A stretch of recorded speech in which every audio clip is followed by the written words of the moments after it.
Okay, I'm going to address the viewer directly. Do it. Do it. Just do it anyway. Just do it anyway. Too niche, do it anyway.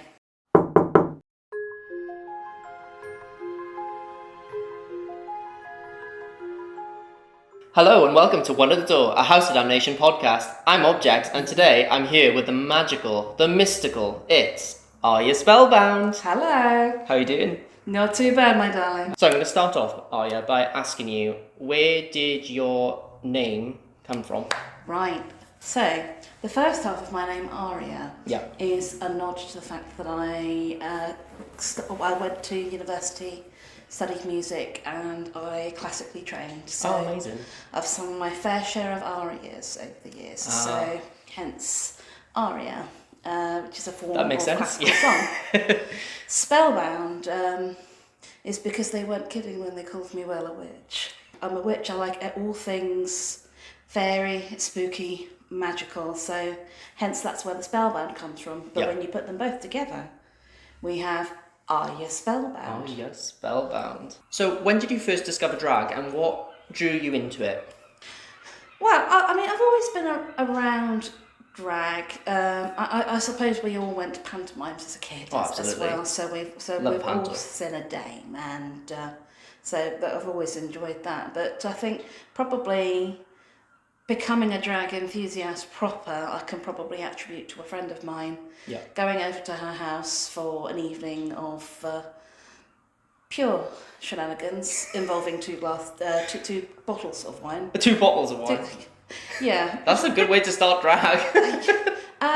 Walked through the door and it was the finale of season 5 RuPaul's Drag Race. Oh, wow. So my introduction to drag was via Jinx Monsoon. Oh, that's a good one to start with. And she's a fairy creature in herself. She absolutely is. A Broadway baby these I think days. She probably described herself as a goblin, but well, we love it all. Because I suppose a lot of people will see things like RuPaul's Drag Race as that's what the pinnacle of drag is, but it's not necessarily the whole story. Yeah, I completely agree. So I wanted to see where that came from, so I took it backwards. Paris is Burning. Yes. The ballrooms of the 1980s, stuff that fascinated me because I don't like not knowing. Oh, absolutely. And it's that kind of content, but I never thought actually doing drag was something that was open to me. Really? Yeah, it's only really been recently, probably since lockdown, that I've sat and assessed and kind of started identifying myself as what I've always been, which is autistic and queer and non-binary. And since I've done that, I think a realm of opportunities has just opened up for me to just express and be myself. That's really great. Looking at other drag artists as well made me realise that there's so many different ways to do drag, and it's not necessarily one method of transformation. And seeing other non-binary performers as well performing either drag kinging, drag queening, or drag thinging. Yes. So it's I suppose something I dabbled with, but only really started bringing it into the foreground in the last couple of years, I would say. So would you say that Aria is an extension of yourself, or is it more of a character to you? Oh, yes. To both? I think it's a bit of column A and column B. Yeah. There are photos of myself as a kid swanning around in fairy costumes, and I've quite often thought I've kind of grown up. Yeah. And 30 years later become the same person I was as a little kid. So in that sense, it's almost the purest form of myself. But obviously in my day-to-day life, I don't swan about as a fairy queen of other I wish realms. you did. Me too. It was probably the same for me as well. I remember my first time. I mean, I was always into like dolls and like teddy bears and all those kind of things as a young I want to say queer kid, because I was a queer kid. Yeah, same. But the first instance of me dressing up in drag, should we say, was this fairy, like, pink dress that I still got photos of somewhere. I think my auntie still got them. And just remember feeling like amazing. It's just magical, I think is the word. Absolutely. It felt really magical. So yeah, it's good to hear that you're the same. Yeah. So what would you say drag means to you personally? I think these days it is a way for me to express myself. If it makes sense, both an armour but also an unmasking. Yeah. It's a way to do things that I wouldn't necessarily do out of drag. Yeah. But so that's where it becomes the armour. But at the same time, it's also, again, things I wouldn't do out of drag. So I've become a more empowered version of myself, I suppose. Yeah, I think I'm exactly the same. So your aesthetic is very rooted in fairies and fantasy. So what kind of inspired that direction for you? Well, other than the fact that I just really enjoy fairies and fantasy, grew up with fairy tales, the flower fairies. We had a particularly good thing going, my mum and I, with the tooth fairy. And of course, at the time, I wouldn't have known any of this, but I would write letters to the fairies and she would write them back in the teeniest, tiniest, I don't know how she did it, little teeny tiny little pieces of paper with microscopic. I love that. And it just became a whole thing where I was just communing with the fairy realm at all times. Yeah. So I mean, that's been a lifelong thing really. When we had a fairy festival up on the edge of Cornwall, it's moved to Glastonbury since. I used to perform at that every year as well, and being in a field with everyone else dressed as fairies, goblins, orcs, you name it. It's just good, all in the name of good fun, and I've kind of brought that forward and sort of incorporated that into my drag. So how do you go about building your look? Does it come from like the books, like fairy tales you've said about, or do you take inspiration from somewhere else, or is it more like all in your own head? Like, is it all your imagination? Is it too on the nose to say I wing it? No, I think that's perfect. Yeah, it can be a mixture of things. I'm a big fan of the whole premise behind Dungeons and Dragons. So I've always kind of been into the whole idea of character creation anyway. In terms of actually how I dress, weirdly, I tend to start with a headpiece. I'm a big fan of a website called Pearls and Swine. They do sort of designer bespoke pieces, and sometimes I can even afford them. When I can, because they do things for royal ascots. You've got giant cherries on people's heads as well. Oh, that's really cool. So sometimes I've built a look around one of those. Actually, the first time I wore this dress, which was a Pearls and Swine special with sunflowers and bees swirling around my head as well. That's great. And then I was handing out sunflowers, actually. Yeah. What's been your most magical or transformative look so far? Well, I'm quite fond of the one I've got going on now, to be quite honest. One you've got on. I love this dress because it floats. I mean, I don't know how much you can see it floats. I'm quite fond of the iridescent things as well. I channel my inner magpie with this one. Yeah. Someone's going to steal it up. Do I need to keep an eye on you? Yes, always. So what's the one piece of your drag that you're especially kind of proud of? I like how I can paint a face. Paint a face? Paint a face. There was a time not so long ago that I couldn't even put on an eyelash. Really? Yeah, hated them. And I'm wearing a top and bottom set now. Yeah. And that's a 5-minute job. And it used to be, I couldn't even put one on without cutting it out. I sometimes put them on the wrong way round as well. Oh, no. And that really annoys me. Or if I cut my lash and then I cut the other side and then they're mismatched. Oh no. So lashes are a nightmare. They're actually quite easy when you get used to them, I think. But distant cousins, not siblings. Literally that, yeah. What part of the process of makeup do you enjoy the most, do you say? I love doing the eyes. Eyes. It's really interesting, actually, doing eyes.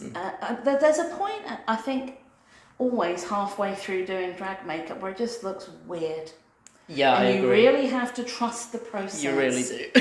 and even just this look without the eyelashes on just looks odd. Yeah. And it's not until you do that and it goes, there we go, it all makes sense now. It actually does, yeah. I think, lashes, when you've done your hair as well, for certain looks, and what's the other thing? Lip, I always find as well. Until my lip is on it, like, it always just looks, something's out of place, like, it doesn't work.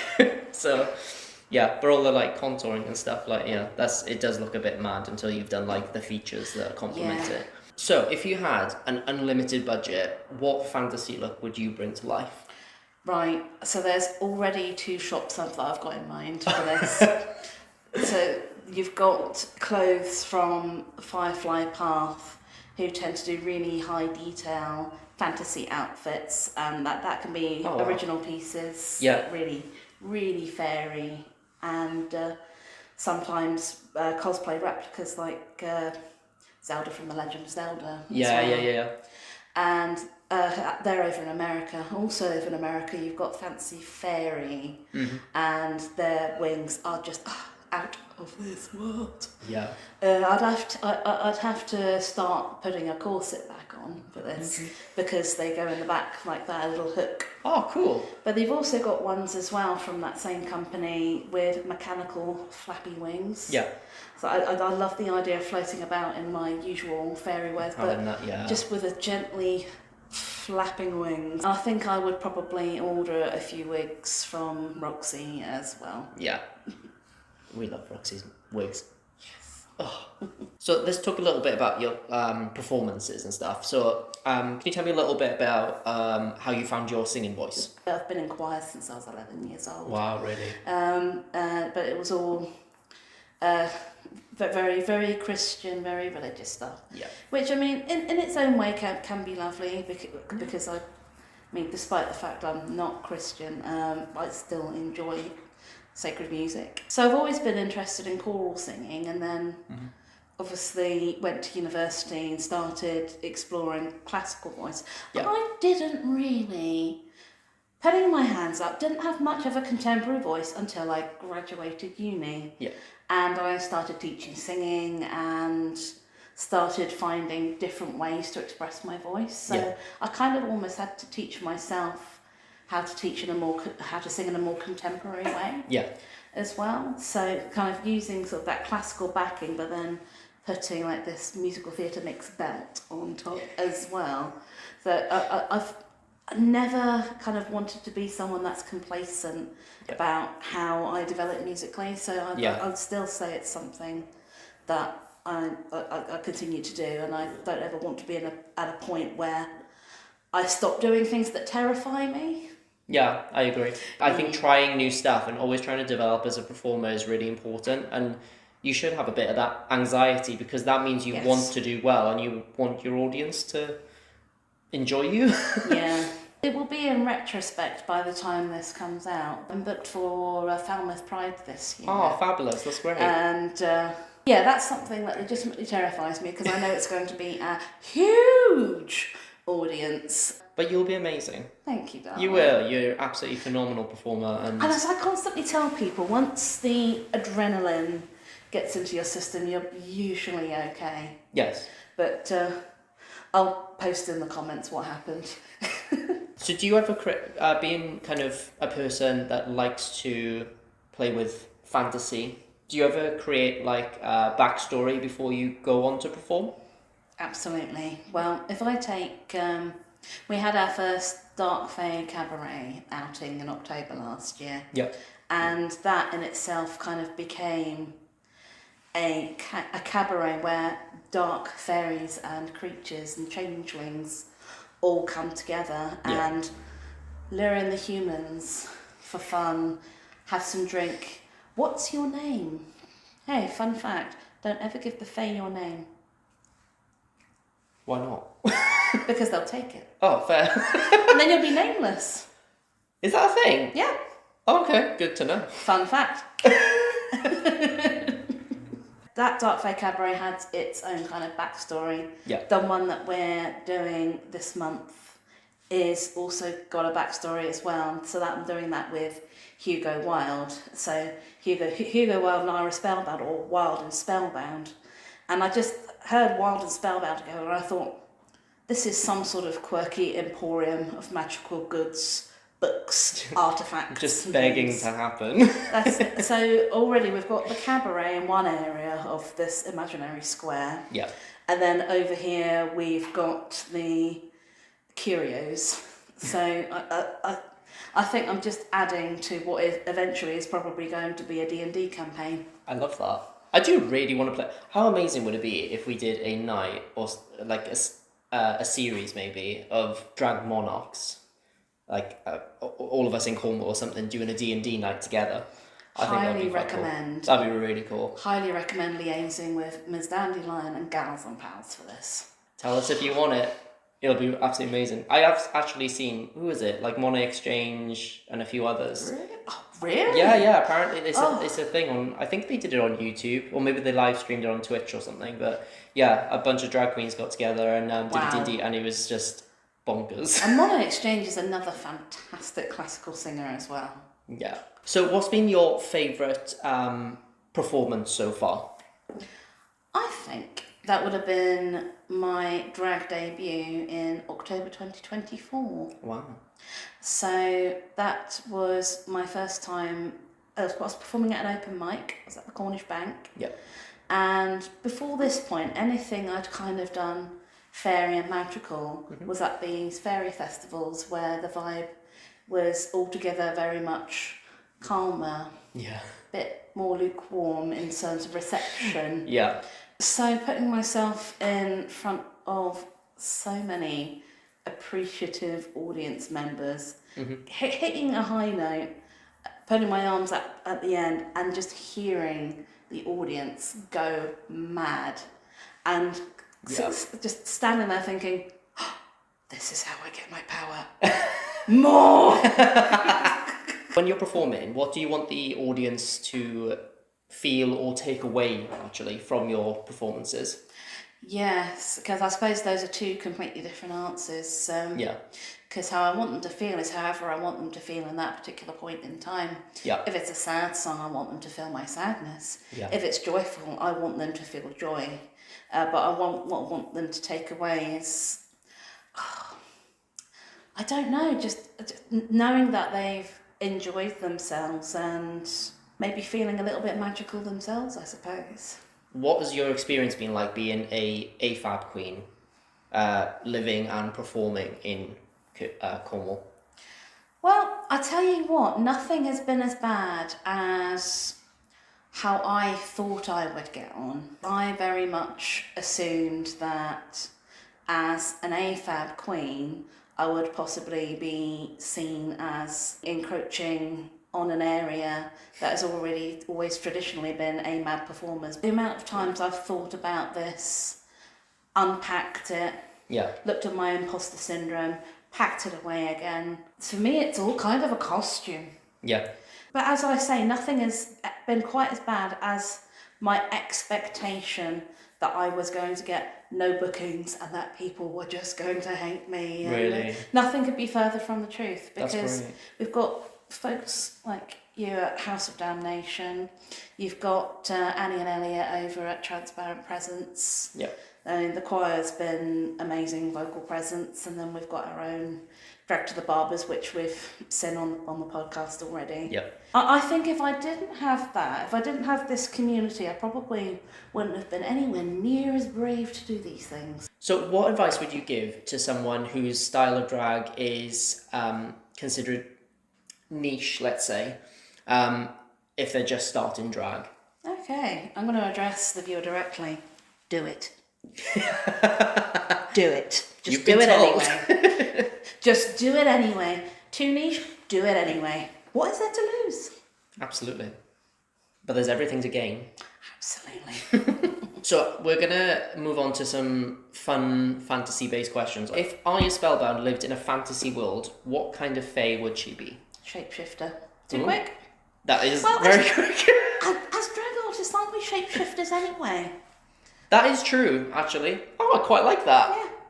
We are all shapeshifters. We all change into different beings. I've added more contour to my face. I've made my lips bigger.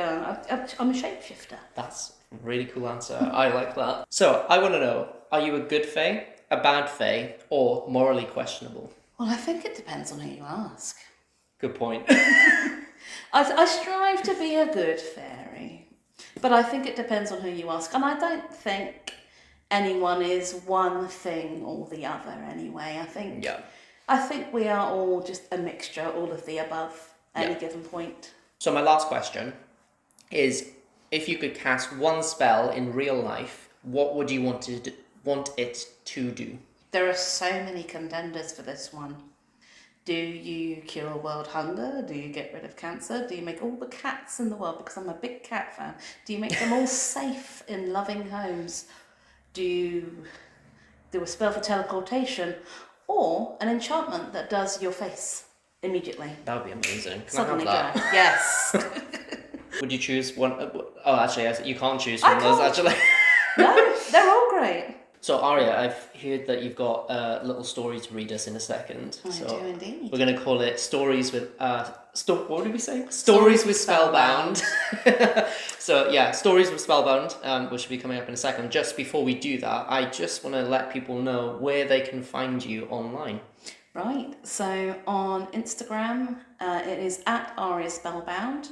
You'll find Aria Spellbound on Facebook as well. You can also find me and similarly thinking magical groups of friends at House of Spellbound.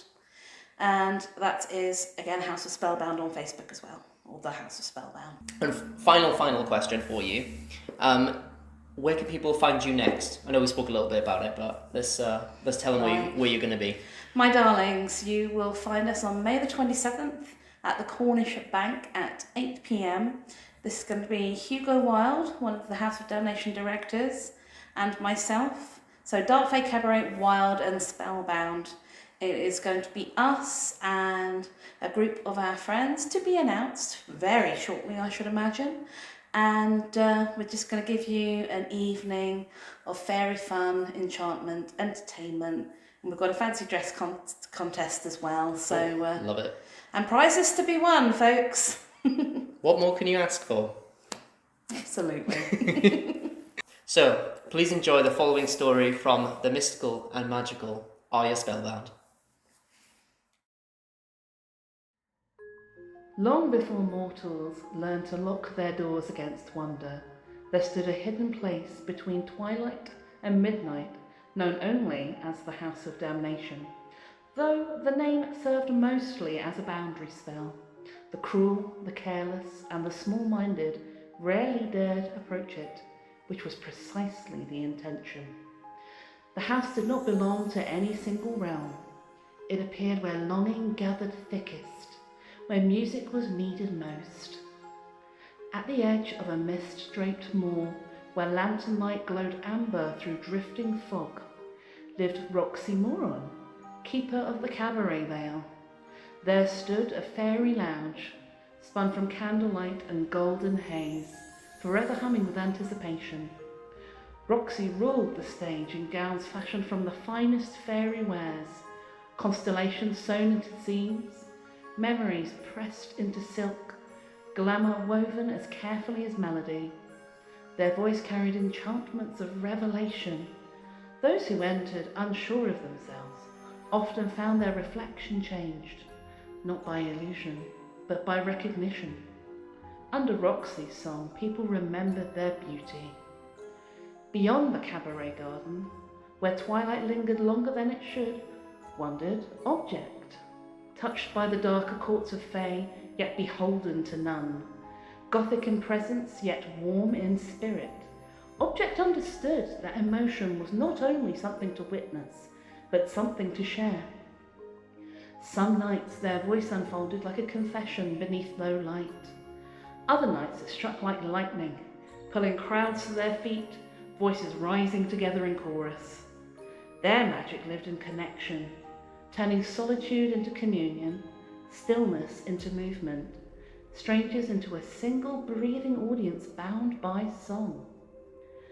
At At the heart of the house burned a great hearth, tended by evil incarnate, whose formidable name guarded the doors better than any lock. Those expecting cruelty found instead warmth, fierce enough to rival fire itself. Evelyn knew every corridor, every performer, every trampling newcomer standing on the edge of courage. With steady hands and brighter spirit, they shaped chaos into belonging, guiding souls gently into place until strangers became family. The flames answered their presence, rising brighter whenever someone needed comfort, courage, or simply just to be seen. And always, somewhere nearby, roses bloomed where none had grown before, for Hugo Wilde walked quietly through every corner of the house and far beyond it, leaving fairy roses for those his heart chose. He gifted them without announcement, tucked into hands, left upon pillows, appearing at moments when hope felt faintest. Those who accepted the roses found themselves changed, bound not by obligation, but by affection, becoming known as his wild things, the dreamers, the protectors, artists, and wanderers marked by kindness. Wherever they travelled, a trace of the house travelled with them. Together, these four sustained the enchantment. Each night, the house appeared somewhere new, behind a theatre door, at the end of a lonely street, or beneath a sky, just waiting for song. Music poured outward, a summons disguised as melody. Within its walls, four voices rose in harmony, glamour and shadow, fire and rose, weaving a magic older than fear itself. The cabaret shimmered, the hearth glowed, emotion stirred, and petals drifted softly through the air. Then, as the final note faded and candlelight trembled low, a knock would sound upon the unseen door. These four guardians would share a knowing glance, for the house had chosen again. Because every story begins the same way, and every story makes space. There's room at the door, and there's room for one more.